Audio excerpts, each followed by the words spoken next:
Le cauchemar d'Innsmouth de Howard Philip Lovecraft. Chapitre 4.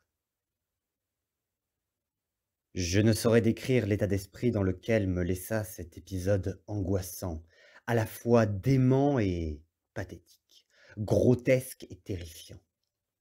Le garçon de l'épicerie m'y avait plus ou moins préparé, mais face à la réalité, je restais néanmoins perplexe et inquiet. Bien que sa fable soit franchement puérile, le vieux Zedok, par son sérieux et l'horreur de ses propos, m'avait communiqué une inquiétude grandissante, qui faisait écho à ma répulsion initiale pour la ville, ainsi que l'ombre de son insatiable fléau. Plus tard, peut-être, je pourrais en analyser dans ce récit, en extraire une essence d'allégorie historique. Mais pour l'instant, je ne me demandais qu'une seule chose, l'oublier. L'heure filait dangereusement. Ma montre m'indiquait 7h15 et l'autobus pour Arkham quittait Times Square à 8h. Je m'efforçais donc de me concentrer sur des pensées aussi neutres et pratiques que possible, tout en parcourant rapidement les rues désertes aux maisons chancelantes et aux toits béants, en direction de la pension Gilman, où j'avais laissé ma valise et où je trouverais rapidement mon bus. Malgré la lumière dorée de cette fin d'après-midi, qui donnait aux vieux toits et aux cheminées délabrées un charme mystique et un air de paix, je ne pouvais de temps à autre m'empêcher de jeter un coup d'œil par-dessus mon épaule. Je serais vraiment soulagé de quitter Innsmouth, bourgade malodorante et terrifiante, et j'aurais bien voulu qu'il existe un autre moyen de transport que le sinistre bus de Sargent. Et pourtant, je n'accélérais nullement mon allure, car il se trouvait à tous les coins de rue silencieux des détails architecturaux dignes d'intérêt, et je pourrais facilement, d'après mes calculs, faire le trajet en une demi-heure. Après avoir étudié la carte du garçon d'épicerie à la recherche d'un itinéraire que je n'aurais pas encore suivi, je choisis Marsh Street au lieu de State Street pour gagner Times Square. Au coin de Fowl, je commençais à voir, çà et là, des groupes furtifs qui chuchotaient, et quand j'arrivais enfin sur la place, je constatais que presque tous les flâneurs s'étaient rassemblés devant la porte de la pension Gilman. On aurait dit qu'une masse d'yeux saillants, humides, qui ne clignaient jamais, m'observait bizarrement lorsque je demandais ma valise dans le hall. Et j'espérais sincèrement qu'aucune de ces créatures déplaisantes ne ferait le voyage avec moi. L'autobus en avance arriva dans un bruit de ferraille, avec 3 passagers, un peu avant 8h. Et sur le trottoir, un individu à la mine patibulaire murmura quelques mots inintelligibles au conducteur. Sargent jeta dehors un sac postal et un paquet de journaux. Puis il entra dans la pension Gilman, tandis que les voyageurs, les mêmes que j'avais vus arriver à Newburyport ce matin-là, rejoignirent le trottoir d'un pas traînant, en échangeant quelques vagues paroles gutturales avec un passant désœuvré dans une langue que j'aurais juré ne pas être de l'anglais. Je montai ainsi dans la voiture vide et m'assis à la même place que j'avais occupée précédemment. Mais à peine installé, Sargent réapparut et se mit à marmonner d'une voix rauque particulièrement répugnante. Apparemment, ce n'était pas mon jour de chance. Il y avait eu un problème avec le moteur, bien que le bus ait filé depuis Newburyport, et on ne pouvait pas continuer jusqu'à Arkham. Non, on ne pouvait pas réparer ce soir, et il n'y avait pas d'autre solution pour aller d'Innsmouth à Arkham, ou même ailleurs. Sargent était désolé, mais j'allais devoir dormir au Gilman. Le réceptionniste me ferait certainement un prix. Non, il n'y avait pas d'autre solution. Quasi stupéfait par cette fatalité soudaine, et appréhendant vivement la tombée de la nuit dans cette ville pourrissante à moitié éclairée, je descendis vivement du bus et rentrai dans le hall de l'hôtel, où le réceptionniste de nuit, un homme maussade et louche, me dit que je pouvais avoir la chambre 428 à l'avant-dernier étage, une grande chambre mais sans eau courante, pour $1 seulement. Malgré ce que j'avais entendu sur cet hôtel à Newburyport, je signai le registre, payai 1 $, laissai l'employé prendre ma valise et suivis ce valet revêche et solitaire jusqu'au haut des 4 étages de marches grisonnantes, puis à travers des couloirs poussiéreux qui semblaient entièrement désertes. Ma chambre, lugubre et située à l'arrière de l'hôtel, chichement meublée, avec 2 fenêtres, donnait sur une cour miteuse cernée de bâtiments de briques peu élevés et abandonnés. Elle dominait vers l'ouest une étendue de toits décrépits adossés à la campagne marécageuse. Au bout du couloir se trouvait une salle de bain, relique décourageante, avec sa vieille cuvette de marbre, une douche de fer blanc et une ampoule électrique défaillante, et des lambris moisis autour desquels des tuyauteries s'étalaient. Comme il faisait encore jour, je descendis sur la place pour tâcher de trouver de quoi dîner, et je remarquai encore les regards bizarres que me jetaient des badauds, malsains. Mais l'épicerie était fermée. Je dus donc me rabattre sur le restaurant que j'avais d'abord évité. Il était tenu par un homme, voûté, à la tête étroite et aux yeux immobiles et sans expression, et par une fille au nez plat et aux mains incroyablement épaisses et maladroites. On ne servait qu'au comptoir, et je fus soulagé en m'apercevant que presque tout provenait manifestement de boîtes de conserve et de sachets.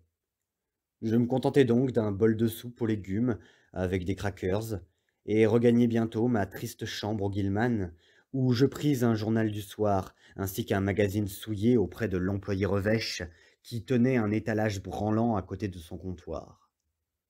Comme le crépuscule s'assombrissait, j'allumai la faible ampoule électrique située au-dessus de mon lit de fer, et fis de mon mieux pour continuer la lecture que j'avais commencée.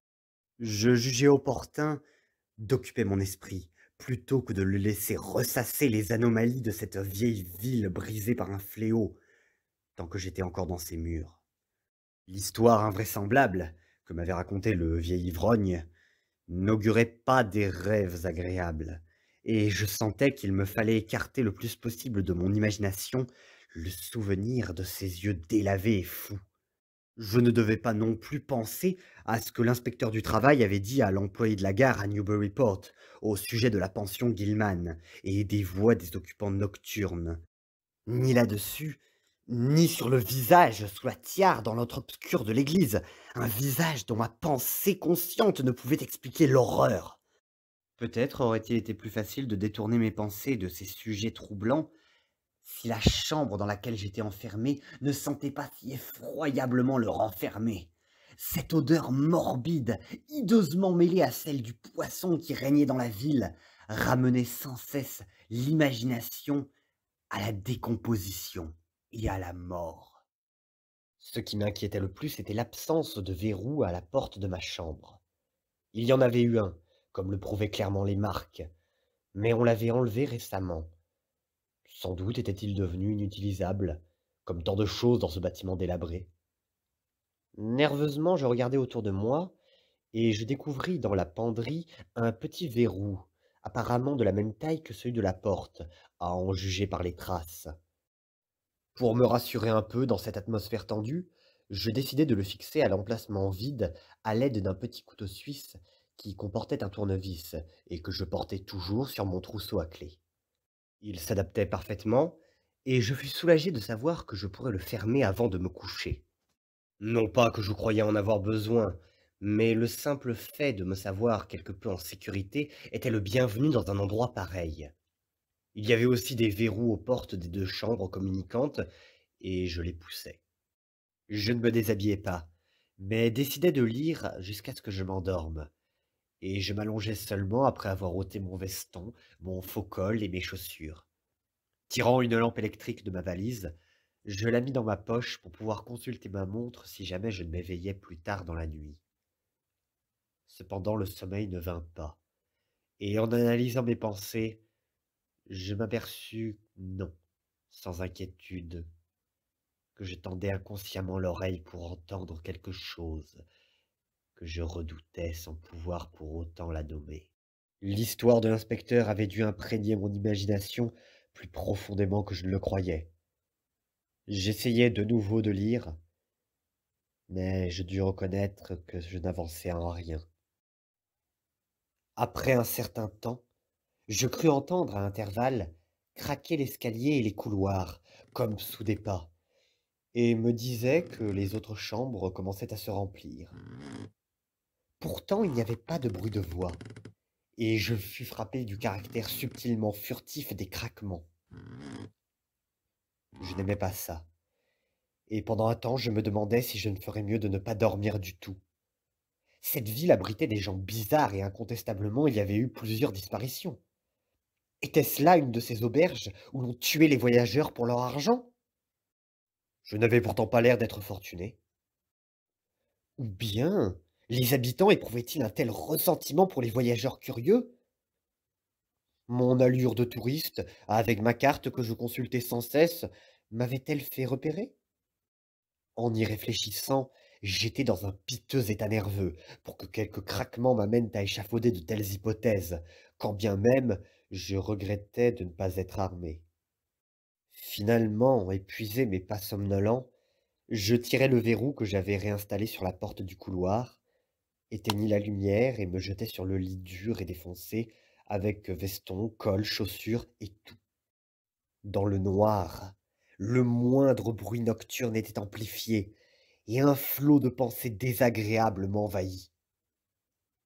Je regrettais d'avoir éteint la lumière, mais j'étais trop fatigué pour me lever et la rallumer.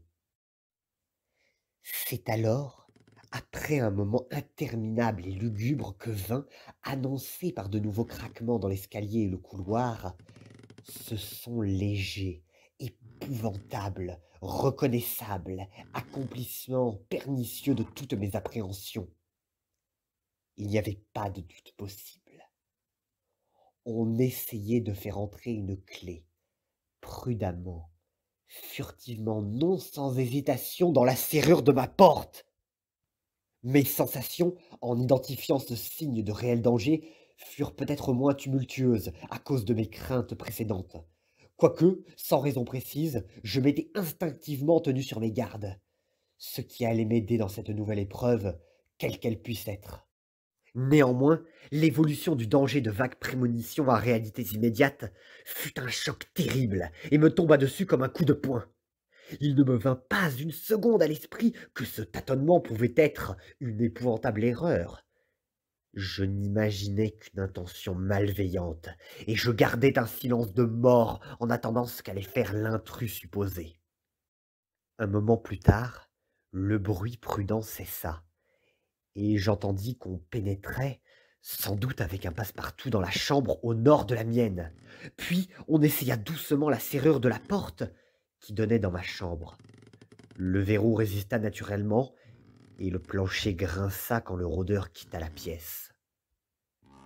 Puis, au bout d'un instant, un autre bruit discret m'apprit qu'on entrait dans la chambre sud. Puis, nouveau tâtonnement sur la porte de communication, verrouillée, et nouveau craquement d'un poids qui s'éloigne. Cette fois, il partit dans le couloir, descendit l'escalier, et je sus que le rôdeur avait compris que mes portes étaient verrouillées, et renonçait à sa tentative pour un temps plus ou moins long, comme on le verra plus tard. La vitesse avec laquelle je mis sur pied un plan d'action prouve que j'avais dû inconsciemment craindre quelques menaces et envisager depuis des heures les diverses options pour y échapper. Tout de suite, je sentis que le fouineur invisible représentait un danger avec lequel il convenait d'éviter l'affrontement et même la négociation. Il fallait fuir en catastrophe. La seule chose à faire était de quitter cet hôtel le plus vite possible, et par une autre issue que l'escalier ou le hall d'entrée. Je me levai discrètement et dirigeai la lumière de ma lampe sur l'interrupteur. J'essayai d'allumer l'ampoule au-dessus du lit pour choisir quelques affaires à emporter dans mes poches avant de fuir sans ma valise. Mais rien ne se passa, et je compris qu'on avait coupé le courant. De toute évidence, il se préparait un mauvais coup à une large échelle. Quoi exactement, je n'aurais su le dire. Tandis que je réfléchissais, la main sur l'interrupteur désormais inutile, J'entendis un craquement étouffé à l'étage au-dessus, et je crus distinguer le son d'une conversation. Un instant plus tard, j'étais moins sûr que ces tonalités graves fussent des voix, car ces aboiements rauques et ces coassements mal articulés ressemblaient bien peu au langage humain. Je songeai alors avec force à ce que l'inspecteur du travail avait entendu la nuit dans cette chambre de cette maison délabrée et pestilentielle. Ayant rempli mes poches à la lumière de ma lampe torche, je mis mon chapeau et me dirigeai sur la pointe des pieds vers les fenêtres pour évaluer les chances de descendre.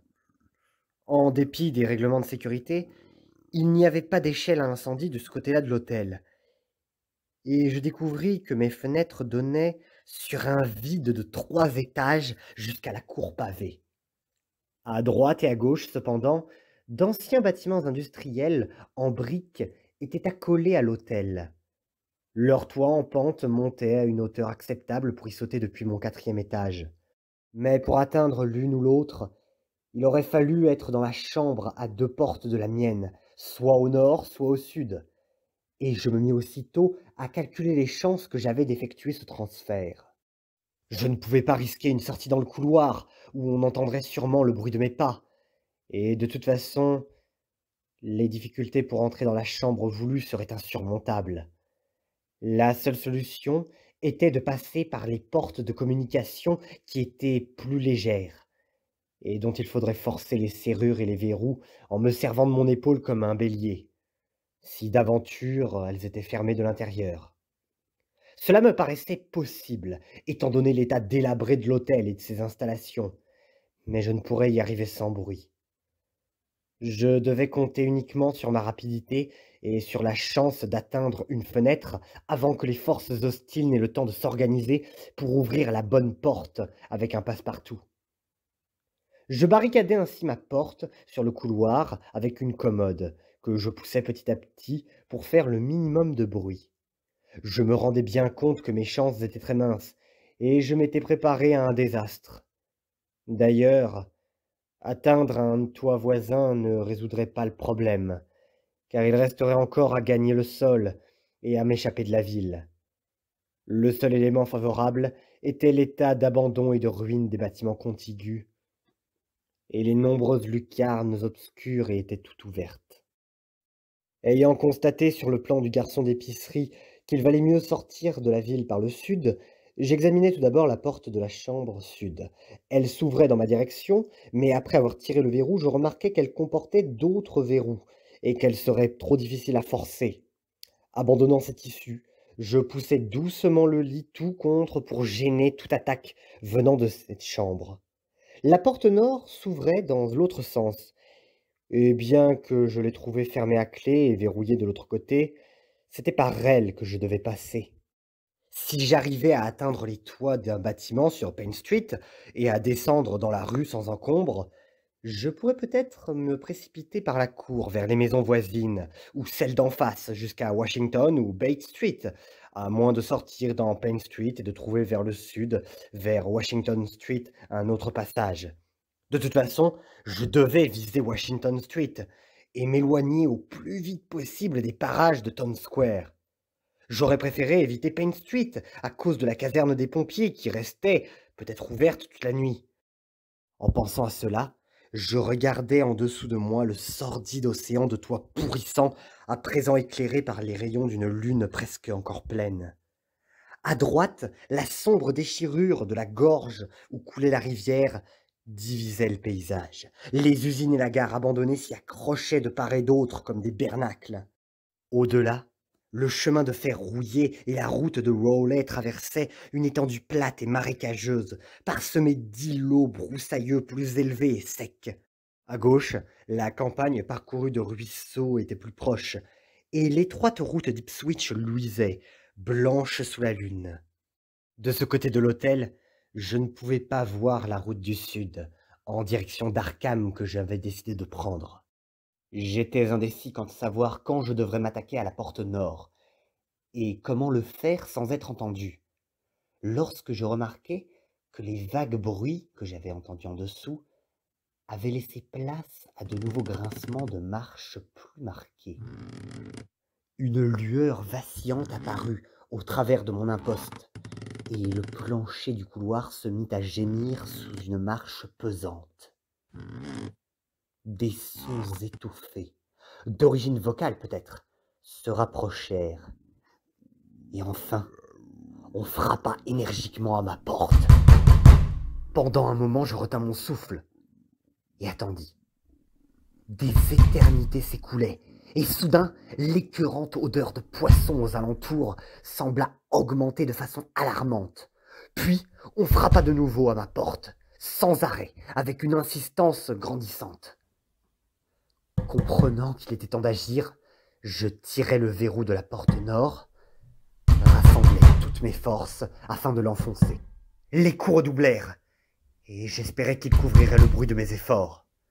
Enfin, passant à l'action, je me lançai, épaule gauche en avant, à plusieurs reprises sur le mince panneau, sans me soucier des chocs ou de la douleur. La porte résista quand même, plus que je ne m'y attendais, mais je ne renonçais pas. Et pendant ce temps, les vociférations derrière la porte allaient de plus belle. La porte de communication finit par céder, et avec un tel fracas que ceux dans le couloir avaient dû l'entendre. Immédiatement, les coups devinrent un martèlement violent, tandis que des bruits de clés inquiétantes résonnaient aux portes des chambres voisines. Me ruant dans celle que je venais d'ouvrir, je réussis à verrouiller la porte du couloir avant qu'elle ne puisse l'ouvrir. Mais au même moment, j'entendis que l'on essayait d'ouvrir la porte de la troisième chambre, celle-là même que j'avais espéré utiliser pour emprunter la fenêtre afin d'atteindre le toit au-dessus, et on l'ouvrait avec une clé. Pendant un instant, je me sentis complètement découragé. Ma capture dans une pièce dont aucune fenêtre n'ouvrait sur l'extérieur était certaine. Une vague d'horreur presque monstrueuse m'envahit et investit sous la lumière de ma lampe de poche une terrible, bien qu'inexplicable étrangeté, à la vue des pas qu'avait laissés dans la poussière l'intrus qui, ici même, avait essayé tout à l'heure de pénétrer chez moi. Puis, poussé par des réflexes plus forts que le désespoir, je me dirigeai vers la porte de communication, prêt à l'enfoncer. Et si je trouvais la fermeture intacte comme dans la seconde chambre, j'étais prêt à verrouiller la porte du couloir afin que l'on ne l'ouvre de l'extérieur. Un vrai hasard providentiel me donna ma revanche, car devant moi, la porte de communication n'était non seulement pas fermée à clé, mais était de ce fait entr'ouverte. En une seconde, je la poussai et bloquai du genou droit et de l'épaule la porte du couloir, qui visiblement commençait à s'entr'ouvrir vers l'intérieur. Ma pression prit l'assaillant au dépourvu, et la porte se refermant sous mon effort, je n'eus qu'à glisser le verrou, comme je l'avais fait dans les deux autres chambres.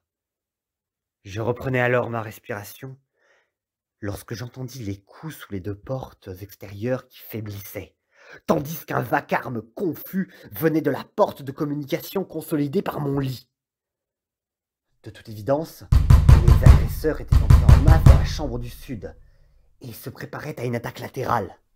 Mais au même instant, une clé pénétrait dans la serrure de la chambre nord, et je compris qu'un danger en était encore plus proche et plus imminent. La porte de communication nord était grande ouverte, mais il n'était plus le temps de défendre celle du couloir dans laquelle la clé était en train de tourner. Tout ce que je pouvais faire était de fermer et de verrouiller la porte de communication nord, toujours ouverte, et celle qui se trouvait en face, puis de pousser un lit contre l'une, une commode contre l'autre, et une table de toilette devant l'entrée du couloir. Je compris que je ne pouvais que me fier à ces barricades de fortune pour me protéger jusqu'à ce que je franchisse la fenêtre pour atteindre le toit qui donnait sur Payne Street.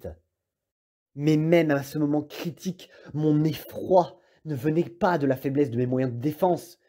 Je frissonnais parce qu'aucun de mes poursuivants, en dehors de quelques hideux halètements, grognements et de faibles aboiements de temps en temps, n'émettait un son vocal net ou intelligible.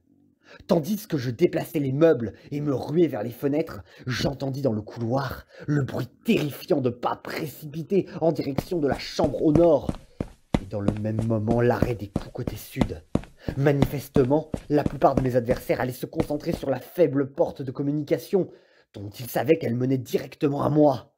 Dehors, La lune éclairait la vatière du bâtiment au-dessous de moi, et je vis que le saut serait terriblement risqué à cause de la pente abrupte sur laquelle je devrais atterrir. Dans ces conditions, je choisis la fenêtre, la plus au sud, pour m'échapper, comptant retomber sur un versant intérieur du toit et de rejoindre la lucarne la plus proche. Une fois dans l'une des constructions de briques délabrées, je devais m'attendre à être poursuivi, mais j'espérais pouvoir descendre et m'esquiver en passant d'une entrée ouverte à l'autre, en contournant la cour obscure pour rejoindre enfin Washington Street et filer hors de la ville en direction du sud.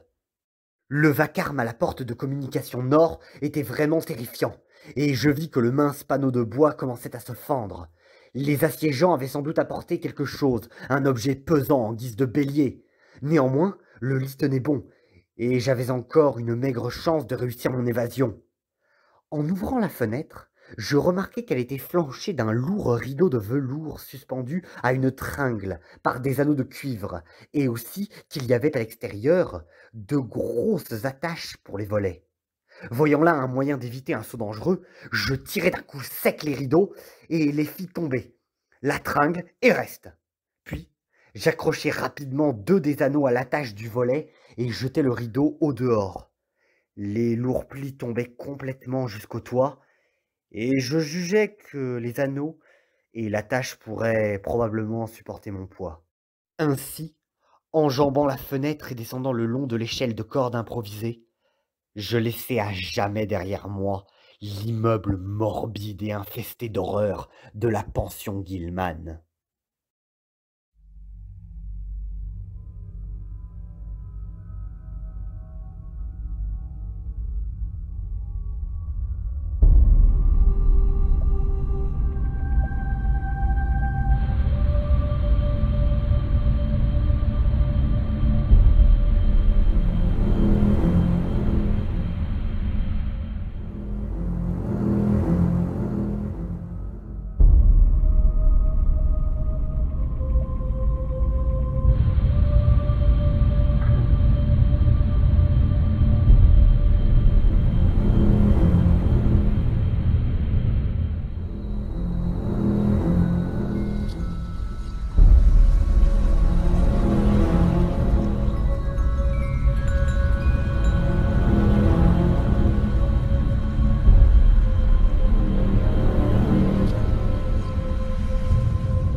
Atterrit sans dommage sur les ardoises branlantes du toit, et réussit à gagner le trou noir de la lucarne sans accroche.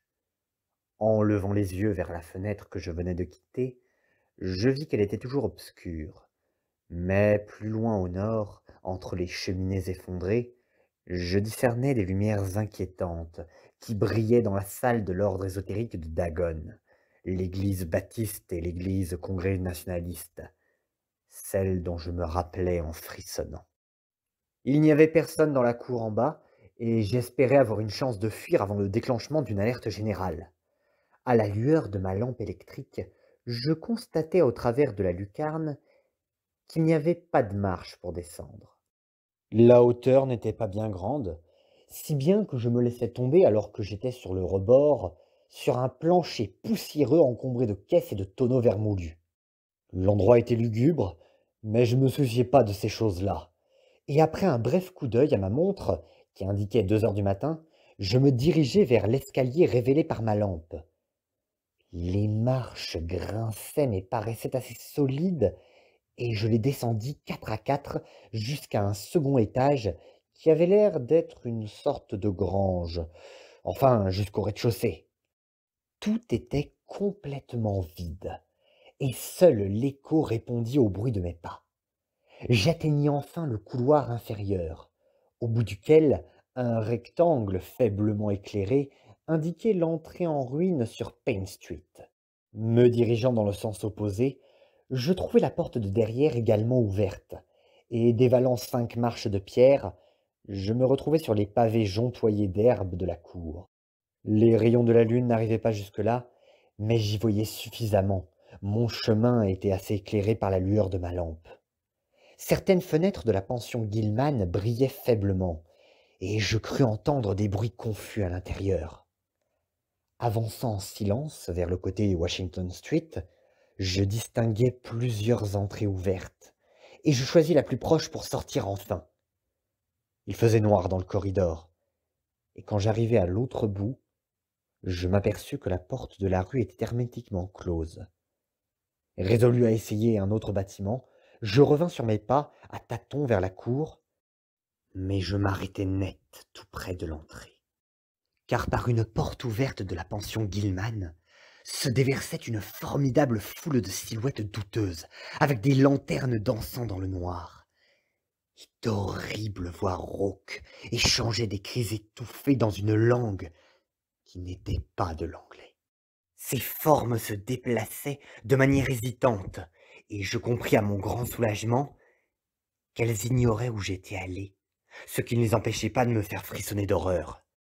Leurs traits étaient indiscernables, mais la démarche accroupie et traînante était abominablement répugnante. Et pire que tout, je remarquai que l'une d'elles était vêtue d'une robe étrange et portait, à n'en point douter, une haute tiare dont le dessin ne m'était que trop familier. Tandis qu'elle se répandait dans la cour, je sentis ma peur s'amplifier.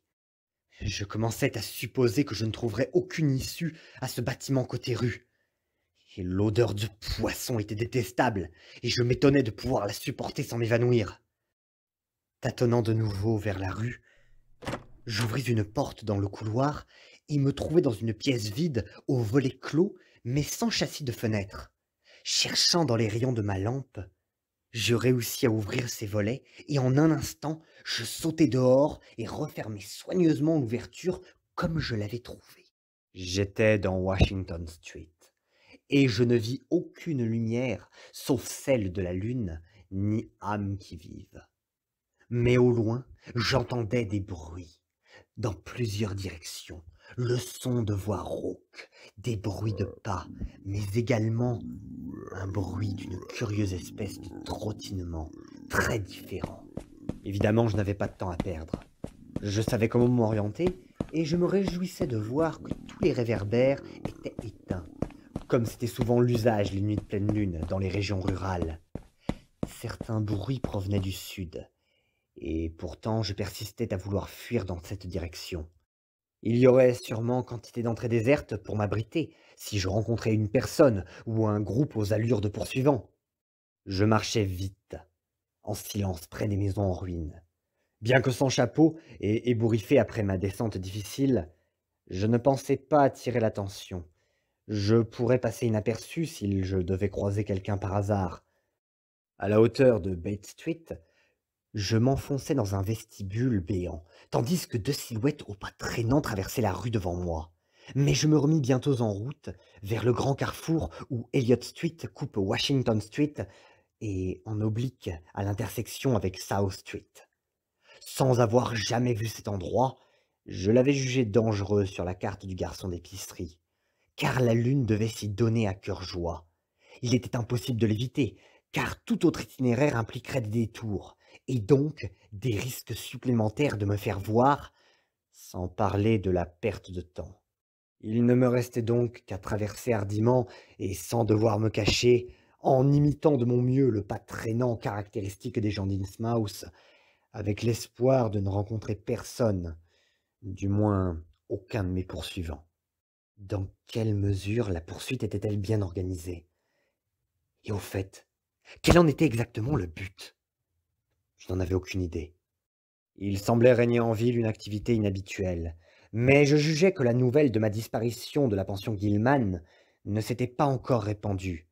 Naturellement, je dus bientôt quitter Washington Street pour une autre rue en direction du sud, car la bande de la pension Gilman ne manquerait pas de se lancer à mes trousses.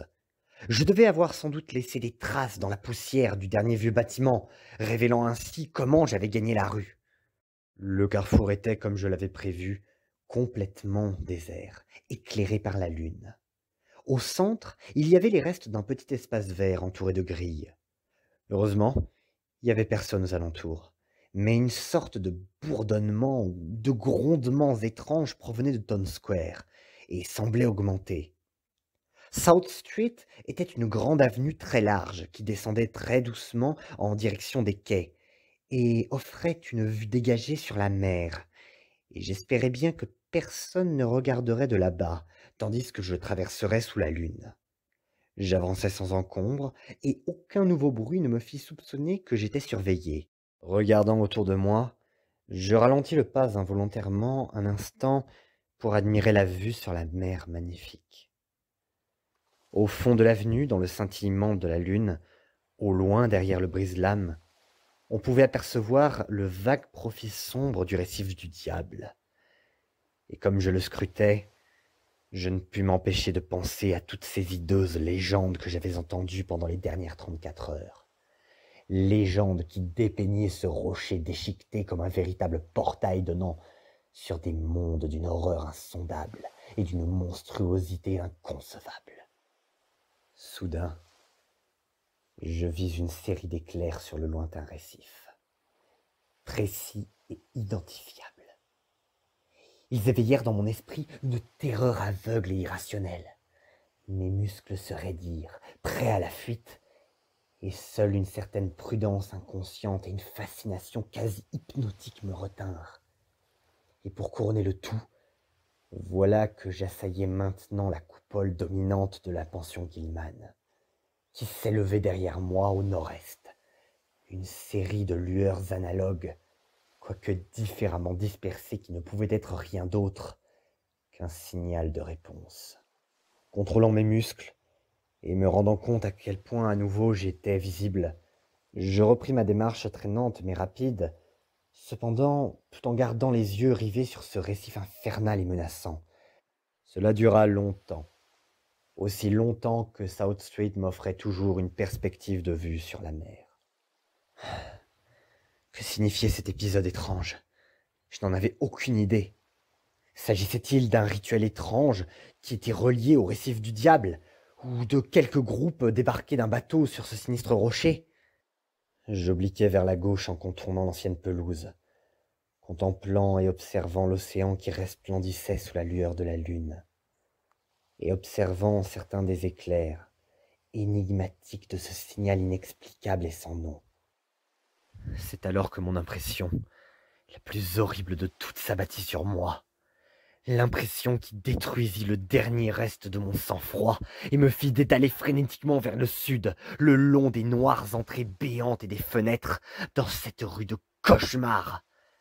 Car en y regardant de plus près, je m'aperçus que les eaux éclairées par la lune, entre le récif et le rivage, étaient loin d'être désertes. Elles fourmillaient d'une horde de formes qui nageaient en direction de la ville. Même à cette distance, et en un seul regard, je pouvais affirmer que les têtes qui dansaient sur l'eau et les bras qui s'agitaient étaient tellement étrangers et anormaux que l'on ne pouvait ni l'exprimer, ni le formuler consciencieusement. Ma course folle s'arrêta net avant la fin du pâté de maison, car à ma gauche, j'entendis comme la clameur d'une poursuite organisée. Il y avait des bruits de pas, des sons gutturaux et des vrombissements de moteurs vers le sud, dans Federal Street. En une seconde, tous mes plans durent être changés, car si la route du sud était bloquée devant moi, il fallait évidemment sortir d'Innsmouth par un autre chemin. Je m'arrêtai et je pénétrai dans une entrée ouverte, pensant que j'avais déjà de la chance d'avoir quitté le carrefour éclairé par la lune avant que mes poursuivants n'aient le temps de descendre la rue parallèle. Ma seconde réflexion fut moins rassurante. Puisqu'il prenait une autre rue, il était clair qu'il ne me suivait pas directement. Il ne m'avait pas vu, mais obéissait simplement à un plan général, conçu pour empêcher ma fuite. Mais cela signifiait que toutes les routes partant d'Innsmouth étaient également surveillées, car ils ne pouvaient pas savoir laquelle je comptais emprunter. Dans ce cas, il me faudrait fuir à travers la campagne, en évitant toutes les routes. Mais comment faire, connaissant la nature marécageuse et largement sillonnée des cours d'eau de la région? J'eus un moment de vertige, à la fois à cause du désespoir, mais également à cause de cette brusque augmentation de l'odeur de poisson compromettante et répugnante. C'est alors que je pensais à la ligne de chemin de fer abandonnée de Rowley, dont la voie en ruine et envahie d'herbe s'étendait toujours au nord-ouest, en partant de la gare en ruine au bord de la gorge où coulait la rivière. Il y avait une petite chance pour que les gens de la ville n'y aient pas pensé, car abandonnée, étouffée par les ronces, elle était virtuellement impraticable. La route la moins improbable pour un fugitif. Je l'avais vue distinctement de ma fenêtre de la pension Gilman, et je savais où elle était. Le début, en grande partie, était malheureusement visible depuis la route de Rowley et depuis les hauteurs de la ville. Mais on pouvait peut-être ramper discrètement à travers les broussailles. De toute façon, c'était ma seule chance de salut, et je n'avais rien d'autre à faire que d'essayer. M'enfonçant dans le couloir de mon refuge désert, je consultais une fois de plus la carte du garçon d'épicerie à l'aide de ma lampe électrique. Le problème immédiat était de rejoindre l'ancienne voie ferrée, et je vis que le plus sûr était d'aller tout droit jusqu'à Babson Street, puis à l'ouest vers Lafayette, en contournant sans le traverser un espace découvert comme celui que j'avais franchi, puis de repartir en zigzagant vers le nord et l'ouest par les rues Lafayette, Bates, Adam et Bank, cette dernière longeant la rivière pour arriver enfin à la gare abandonnée et croulante que j'avais vue depuis ma fenêtre. J'avais choisi de longer Babston Street pour éviter de retraverser le carrefour de tout à l'heure et de commencer mon itinéraire vers l'ouest par une rue transversale aussi large que South Street. Je me remis en route et je rejoignis le trottoir de droite pour me glisser dans Babson Street le plus discrètement possible. Le bruit continuait dans Federal Street et en jetant un coup d'œil discret derrière moi, je crus voir la lumière d'une lampe près du bâtiment dans lequel je m'étais enfui. Impatient de quitter Washington Street, je me mis à trottiner comme un chien, espérant que personne ne me verrait. Après l'angle de Babson Street, je remarquais avec inquiétude qu'une des maisons était toujours habitée, comme en témoignaient les rideaux à la fenêtre. Mais il n'y avait aucune lumière à l'intérieur et je la dépassais sans problème. Dans Babson Street, qui croisait Federal, où je pouvais être repéré par une patrouille, je rasais les immeubles affaisés et biscornus, m'arrêtant 2 fois dans une entrée car la clameur derrière moi s'était amplifiée momentanément. Devant moi, l'espace découvert brillait, vaste désert sous la lune, mais mon itinéraire ne m'obligeait pas à le traverser. Lors de ma seconde pause, je remarquai de nouveaux bruits indéterminés et me risquais à jeter un coup d'œil prudent hors de ma cachette. C'est alors que je vis une automobile traverser le carrefour à toute vitesse et remonter Elliott Street, qui à cet endroit coupe Babson et Lafayette. Pendant que je surveillais, suffoqué par une nouvelle aggravation de l'odeur de poisson après une courte accalmie, j'aperçus une troupe de formes grossières et accroupies qui allait dans la même direction, parfois traînant, parfois bondissant. Je compris que c'était la patrouille qui surveillait la route d'Ipswich, qui est un prolongement de Elliott Street. 2 de ces silhouettes portaient des robes amples, et l'une d'elles, un diadème pointu qui miroitait sous la lune. Sa démarche était si bizarre qu'elle me donna le frisson, car il me sembla que la créature sautillait. Quand la dernière silhouette fut hors de ma vue, je repris ma route, tournant rapidement dans le coin de Lafayette Street, puis en traversant Elliott Street, en toute hâte, de peur que des traînards de la patrouille arpentent encore cette rue. J'entendis bien des coassements et des chocs au lointain du côté de Tom Square, mais passai sans encombre. Ma plus grande appréhension était la traversée de South Street, tellement large et éclairée par la lune, avec sa perspective sur la mer, et je me préparais mentalement à cette épreuve. Quelqu'un pouvait fort bien regarder, et s'il restait des retardataires dans Elliott Street, Il ne manquerait pas de m'apercevoir d'un côté ou de l'autre. Au dernier moment, je décidai de ralentir mon pas et de traverser comme auparavant en prenant la démarche traînante d'un des locaux d'Innsmouth, lorsque la vue sur la mer s'ouvrit à nouveau. À ma droite cette fois, j'étais à peu près décidé à ne pas la regarder du tout, mais je ne pus résister. Je jetai un bref coup d'œil de côté en imitant le pas traînant vers des ombres protectrices. Il n'y avait pas de navire en vue comme je m'y attendais, mais au lieu de ça, la première chose qui me sauta aux yeux fut une petite barque qui se dirigeait vers les quais abandonnés, chargée d'un objet volumineux recouvert d'une bâche. Même vu de loin, les rameurs avaient un aspect particulièrement repoussant. On distinguait encore plusieurs nageurs, tandis que sur le lointain récif noir, je remarquai une faible lueur immobile, différente du signal clignotant vu précédemment, et d'une couleur singulière que je ne pouvais identifier.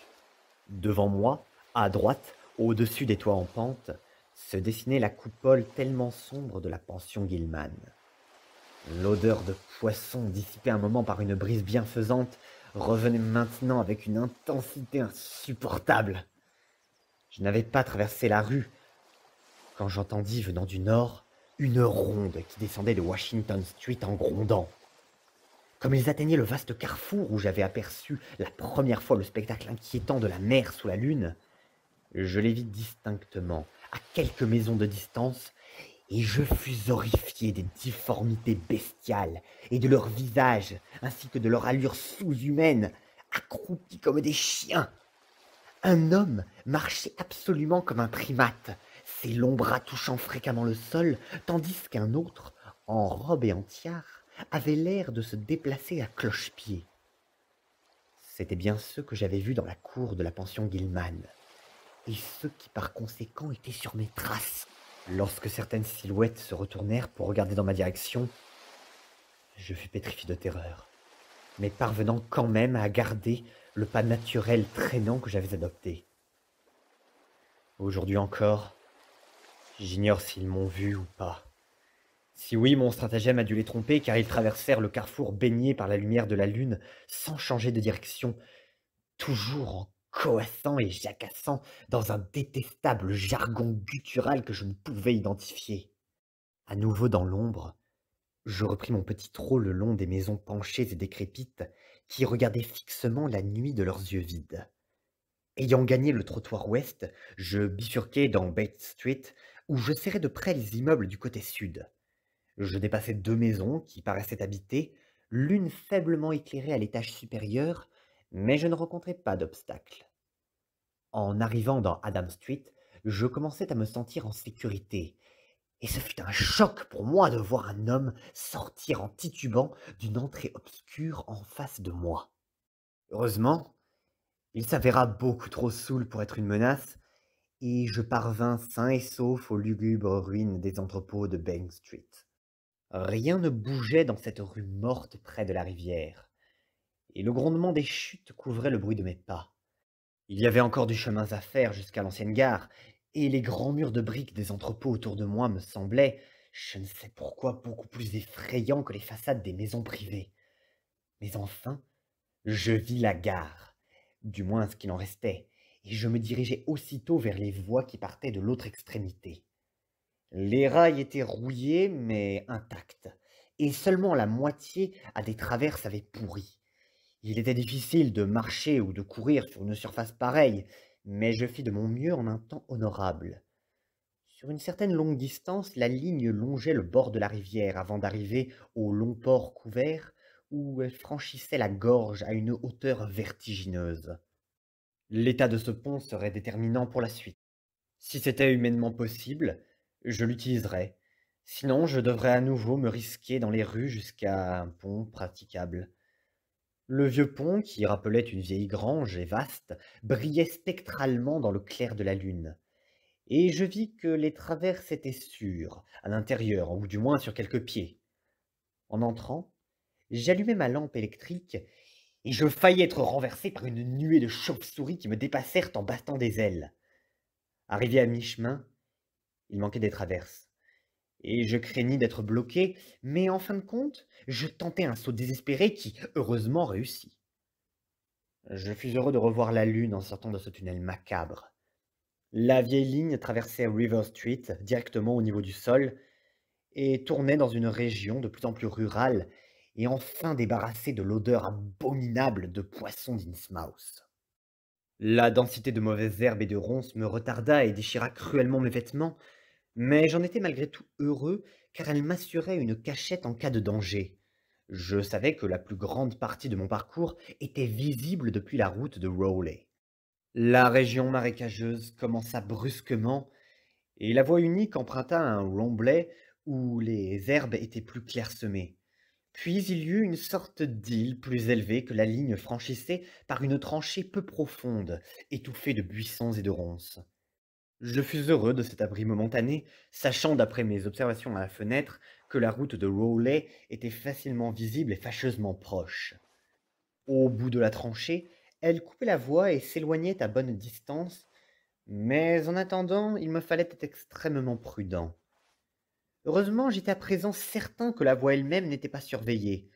Avant d'entrer dans la tranchée, je jetai un dernier coup d'œil derrière moi et n'aperçus aucun poursuivant. Les vieux clochers et les toits d'Innsmouth luisaient, éthérés et pleins de charme sous la lumière jaune et magique de la lune. Et je songeais à ce qu'ils avaient dû être autrefois, avant que l'ombre ne s'abatte sur elles. Puis, comme mon regard s'écartait de la ville, vers l'intérieur des terres, quelque chose de moins passible attira mon attention et me fit tenir immobile un instant. Ce que je vis, ou imaginais voir, c'était l'inquiétante impression d'un mouvement ondulant loin du sud. Une impression qui me fit déduire qu'une immense horde se déversait hors de la cité sur la route d'Ipswich. La distance était grande et je ne pus distinguer les détails, mais je n'aimais pas du tout l'aspect de cette colonne mouvante. Elle serpentait trop et brillait trop sous les rayons de la lune qui était maintenant à l'ouest. Je ressentis également une impression sonore, bien que le vent soufflât le mauvais sens, comme un frottement bestial et un beuglement pire que les grognements des patrouilles que j'avais entendus récemment. Toutes sortes d'hypothèses déplaisantes me traversèrent l'esprit. Je pensais à ces cas extrêmes que l'on cachait, disait-on, dans les vieilles tanières croulantes près du port. Je songeais encore aux nageurs innommables que j'avais entrevus. Si on dénombrait les patrouilles que j'avais aperçues jusqu'ici, plus celles qui surveillaient sans doute les autres routes, mes poursuivants devaient être singulièrement nombreux pour une ville aussi dépeuplée que Innsmouth. D'où pouvait venir l'effectif considérable de cette colonne lointaine? Ces anciennes tanières inexplorées grouillaient-elles d'une vie difforme, non cataloguée et insoupçonnée? Ou quelques navires invisibles avaient-ils réellement débarqué, une légion d'étrangers inconnus sur ce récif infernal? Qui était-il? Pourquoi était-il là? Si une troupe pareille gardait la route d'Ipswich, les patrouilles sur les autres routes avaient-elles été renforcées? J'étais dans la tranchée brouillasseuse et je me frayais lentement un chemin lorsque cette maudite odeur de poisson reprit de plus belle. Le vent avait-il brusquement tourné à l'est, soufflant de la mer en passant sur la ville? Ce devait être le cas, puisque je commençais à entendre d'affreux murmures gutturaux venant de cette direction jusque-là silencieuse. Il y en avait un autre son aussi, une espèce de sautillement ou de trottinement colossal, qui évoquait les images les plus détestables. Cela me fit penser contre toute logique à cette colonne odieusement ondulante, là-bas sur la route d'Ipswich. Alors, la puanteur et les bruits grandirent ensemble, au point que je m'arrêtai en tremblant, reconnaissant de la protection de la tranchée. C'était là. Je me rappelais que la route de Rowley se rapprochait à côté de la vieille voie, avant de la traverser et de s'éloigner vers l'ouest. Quelque chose avançait sur cette route, et il me faudrait faire le mort jusqu'à ce que cela passe et disparaisse au loin. Dieu merci, ces créatures n'employaient pas de chiens pour la traque. Peut-être aurait-il été impossible avec l'odeur de poisson qui régnait dans la région. C'est alors que, blotti dans les buissons de la brèche sablonneuse, Je me sentis peu à peu en sécurité, tout en sachant que cependant, les patrouilleurs traversaient la voie, non loin de moi, à peu près 100 yards à peine. Je pourrais les voir, mais eux, à moins d'un miracle diabolique, ne pourraient pas me voir. Brusquement, j'eus peur de les regarder passer. Je vis ce lieu tout proche éclairé par la lune où ils allaient déferler, et une idée singulière me vint. Ce seraient sans doute les pires monstres d'Innsmouth. Qui aurait envie de se rappeler pareille chose? La puanteur dominait tout, et les bruits enflaient en un brouhaha colossal, de coassements, de glapissements et d'aboiements, sans le moindre rapport avec la parole humaine. Étaient-ce bien les voix de mes poursuivants? Avaient-ils des chiens, après tout? Pourtant, je n'en avais vu aucun à Innsmouth. Ce sautillement et trottinement étaient monstrueux, et je ne supportais pas la vue de ces créatures dégénérées qui étaient responsables. Je gardais les yeux fermés jusqu'à ce qu'elles disparaissent. La horde était maintenant proche. L'air était infecté de ces rauques grognements. Le sol tremblait par un rythme presque surnaturel de sa marche. J'en perdais presque le souffle, et je fis appel à toutes les ressources de mon être et de ma volonté pour garder mes paupières baissées. Aujourd'hui encore, je ne veux pas savoir si ce qui suivit fut une odieuse réalité ou une hallucination de cauchemar. L'action du gouvernement qui suivit après mes appels frénétiques tendrait à confirmer que c'était bien une monstrueuse réalité. Mais une hallucination n'a-t-elle pas pu se produire sous l'influence quasi hypnotique de cette vieille ville hantée et maudite? Il est des lieux qui ont d'étranges pouvoirs, et l'héritage de légendes démentes pourrait bien avoir affecté plus d'une imagination le long de ces rues mortes et empestées de ces enchevêtrements serrés de toits pourrissants et de clochers croulants. N'est-il pas possible que le germe d'une véritable folie contagieuse se cache dans les profondeurs de l'ombre qui plane sur Innsmouth? Qui aurait pu être sûr de la réalité après avoir entendu des histoires comme celle du vieux Zadok Allen? Les hommes du gouvernement n'ont jamais retrouvé le pauvre Zadok. Ils n'ont aucune idée de ce qu'il a bien pu devenir. Où finit la folie? Où commence la réalité? Est-il possible que ma dernière peur ne soit elle-même qu'une illusion? Mais je dois essayer de raconter ce que j'ai cru voir cette nuit-là sous la lune jaune et moqueuse. Ce que j'ai vu déferler en sautillant sur la route de Rowley juste devant moi, tandis que j'étais accroupi dans les ronces sauvages de cette tranchée abandonnée. Naturellement, ma résolution de garder les yeux fermés avait fait long feu. C'était voué à l'échec, car qui aurait pu se tapir en fermant les yeux, pendant qu'une légion de monstres aboyants et coassants venus de Unsezu sautait bruyamment à 100 yards plus loin? Je me croyais prêt au pire. Et j'aurais dû l'être, étant donné ce que j'avais déjà vu. Mes premiers poursuivants étaient innommablement difformes. N'aurais-je pas dû être prêt à affronter plus de difformité, à considérer des êtres qui ne comportaient plus une once de normalité? Je n'ouvris les yeux que lorsque la clameur rauque arriva manifestement juste en face de moi. Je savais alors qu'une partie importante de la troupe était bien visible, là où les côtés de la tranchée s'aplatissaient pour laisser la route traverser la voie. Et je ne pus m'empêcher plus longtemps de découvrir ce qu'avait à m'offrir cette lune jaune et provocante. Ce fut la fin pour ce qui me reste à vivre sur cette terre, de tout vestige de paix de l'esprit, de toute confiance en l'intégrité de la nature et de la conscience humaine. Rien de ce que j'ai pu imaginer, rien, même si j'avais cru mot pour mot les récits déments du vieux Zadok Allen, n'était en aucune façon comparable à la réalité démoniaque, blasphématoire que je vis ou que je crus voir. J'ai tenté de suggérer ce qu'elle était, pour différer l'horreur de la coucher brutalement sur le papier. Se peut-il que cette planète ait engendré de semblables créatures? que des yeux humains aient vu objectivement incarner ce qui n'a été évoqué jusqu'ici que dans des délires, des fièvres et des légendes insaisissables. Pourtant, je les ai vus, en flot ininterrompu, clopinant, sautillant, coassant, chevrotant, déferlant, inhumains sous le clair de lune spectrale, malfaisante sarabande d'un cauchemar fantastique.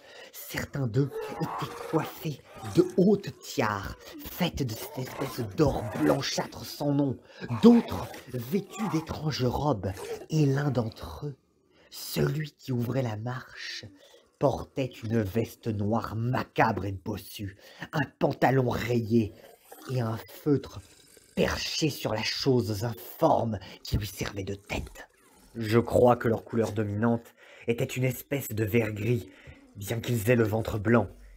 Ils semblaient également généralement luisants et glissants, mais la crête de leur dos était écailleuse. Leur forme était vaguement anthropoïde, avec une tête de poisson aux yeux prodigieusement globuleux qui ne se fermaient jamais. De chaque côté du cou palpitaient des ouïes, et leurs longues pattes étaient palmées. Ils coassaient par bonds irréguliers, tantôt sur 2 pattes, tantôt sur 4, et je fus plutôt soulagé qu'il n'ait pas plus de 4 membres. Leur voix qui coassait et aboyait servait évidemment de langage articulé, avec toutes formes et les plus sombres nuances de l'expression dont leur face immobile était privée. Malgré leur monstruosité, ils ne m'étaient pas inconnus. Je ne savais que trop bien ce qu'ils étaient, car le souvenir de la funeste tiare de Newburyport était encore très frais dans mon esprit. C'étaient là les poissons grenouilles impies du motif indescriptible, horribles et vivants, et les voyant, je compris aussi ce que m'avait rappelé si effroyablement le prêtre bossu avec sa tiare dans la sombre crypte de l'église. Leur nombre dépassait ce qu'on pouvait imaginer, sans limite me sembla-t-il.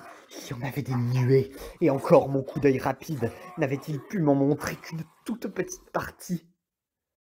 Un instant plus tard, tout s'effaçait dans un miséricordieux évanouissement.